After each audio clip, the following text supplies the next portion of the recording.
This is a download from BBC Learning English. To find out more, visit our website. 6 Minute English from bbclearningenglish.com. Hello, this is 6 Minute English from BBC Learning English. I'm Neil. And I'm Rob. I see you've been tucking into the biscuits again, Rob. Well, I have, Neil. You can't beat a bite on a biscuit for a quick and easy sweet treat. They make me feel good, as long as I don't eat too many. So these are your edible comforters. A comforter is something that makes you feel relaxed and feel good. Put another way, it is your comfort food, which is what we're talking about in this programme. Yes, like biscuits, comfort food is snacks and meals we like to stuff our faces with, even if it's not always good for us. We'll be discussing what actually makes us eat the stuff. But how about a question to feast on, Rob? Patrick Bertoletti from the USA holds the Guinness World Record for eating the most cream-filled biscuits in 1 minute. But do you know how many biscuits he ate? Was it A, 2, B, 7, or C, 15? Well, based on my biscuit eating skills, I'd say 15. It depends if he had to swallow them as well. I'm not sure about that, but I'll reveal the answer later on. Now, biscuits, ice cream, crisps and pizzas are all good examples of comfort food. They're easy to snack on and they don't require many culinary skills. Culinary means related to cooking. Well, that makes sense, but there must be something else that is urging us to seek out this easy food. According to psychologist Shira Gabriel, it's about memories and emotional experiences. She spoke on the Food Chain podcast on BBC World Service and said her comfort food was macaroni and cheese, something that brings back memories.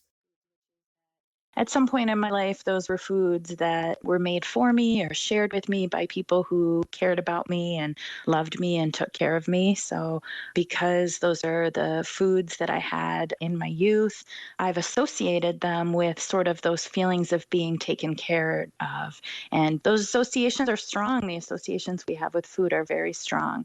And so by eating those foods, I'm able to activate those associations and give myself a rush of positive feelings and a sense of acceptance.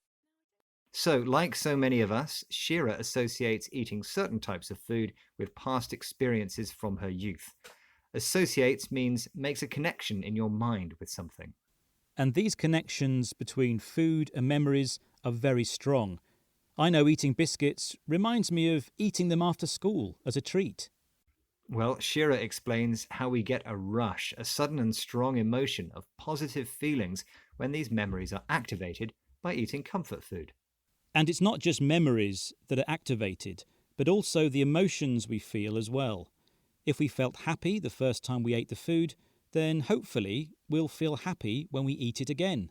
It's not always that simple, Rob. Tucking into food that's high in carbohydrates, sugar or salt can make us feel guilty. But we don't realise our minds are trying to trigger or start a positive emotion, and it's making us eat that food to do so.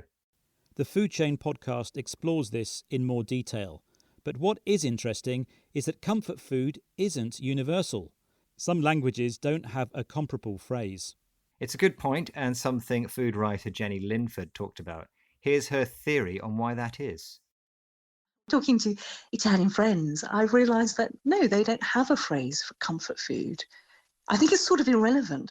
My Italian friends I asked about comfort food, they just said to me, look, food is always comfort and always pleasure, and it's a joyful thing. So it's just really interesting that, this idea of comfort food is not universal. It's actually quite nuanced. So according to Jenny's Italian friends, all food brings comfort and pleasure. Talking about specific comforting food is irrelevant. It's not important or has no connection with the discussion. Yes, she thinks the concept of comfort food is quite nuanced, depending on where you are from, so there are small but important differences.